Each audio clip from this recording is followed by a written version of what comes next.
ಹಸಿಮಣೆ ಮೇಲೆ ಕಾರ್ತಿಕ್ ನಮ್ರತಾ.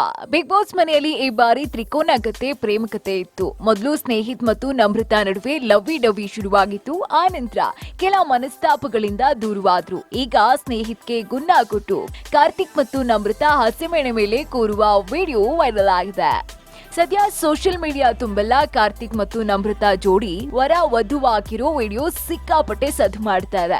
ಈಗ ಅಚಾನಕ್ ಆಗಿ ನಮ್ರತಾ ಹಾಗೂ ಕಾರ್ತಿಕ್ ಮಹೇಶ್ ಹಸೆಮಣೆ ಏರಿದ್ದಾರೆ. ಇಬ್ರು ಮದುವೆ ಆಗ್ಬಿಟ್ರ ಅಂತ ಫ್ಯಾನ್ಸ್ ಅಚ್ಚರಿಯನ್ನ ವ್ಯಕ್ತಪಡಿಸಿದ್ದಾರೆ.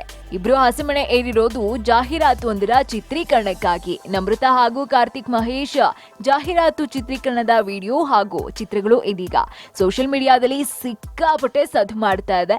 ಇನ್ನು ಬಿಗ್ ಬಾಸ್ ಮನೆಯಲ್ಲಿ ಇಬ್ಬರ ಜೋಡಿ ಮೋಡಿ ಮಾಡಿತು. ಈಗ ಆಡ್ ನಲ್ಲಿಯೂ ಕೂಡ ಕಾಣಿಸಿಕೊಳ್ಳೋ ಮೂಲಕ ಹೈಲೈಟ್ ಆಗಿದ್ದಾರೆ. ಇಬ್ಬರು ವಧುವರರಂತೆ ವೇಷ ತೊಟ್ಟು ಮೈ ತುಂಬಾ ಚಿನ್ನದ ಆಭರಣಗಳನ್ನ ತೊಟ್ಟು ಜಾಹೀರಾತು ಚಿತ್ರೀಕರಣದಲ್ಲಿ ಭಾಗಿಯಾಗಿದ್ದಾರೆ. ರೆಸಾರ್ಟ್ ಒಂದರಲ್ಲಿ ಈ ಜಾಹೀರಾತಿನ ಚಿತ್ರೀಕರಣ ನಡೆದಿದ್ದು ಕಾರ್ತಿಕ್ ಹಾಗೂ ನಮ್ರತಾ ಸುಂದರವಾಗಿ ಕಾಣಿಸಿಕೊಂಡಿದ್ದಾರೆ. ಇನ್ನು ಚಿತ್ರೀಕರಣದ ಕೆಲವು ದೃಶ್ಯಗಳು ಸೋಷಿಯಲ್ ಮೀಡಿಯಾದಲ್ಲಿ ಸಖತ್ ವೈರಲ್ ಆಗ್ತಾ ಇದೆ. ವಧುವರವಾಗಿ ಕಾಣಿಸಿಕೊಂಡಿರುವಂತಹ ಕಾರ್ತಿಕ್ ಹಾಗೂ ನಮ್ರತಾರ ಜೋಡಿ ಕಂಡು ಒಳ್ಳೆ ಜೋಡಿ ಅಂತ ನೆಟ್ಟಿಗರು ಕಮೆಂಟ್ ಮಾಡ್ತಿದ್ದಾರೆ. ದೊಡ್ಡಮನೆ ಆಟ ಮುಗಿದ ಮೇಲೂ ಇಬ್ಬರ ಫ್ರೆಂಡ್ಶಿಪ್ ನೋಡಿ ರಿಯಲ್ ಆಗಿಯೂ ಈ ಜೋಡಿ ಮದುವೆ ಆಗಿ ಅಂತೆಲ್ಲ ಫ್ಯಾನ್ಸ್ ಮನವಿ ಮಾಡ್ಕೊಳ್ತಿದ್ದಾರೆ. Digital desk, Public music.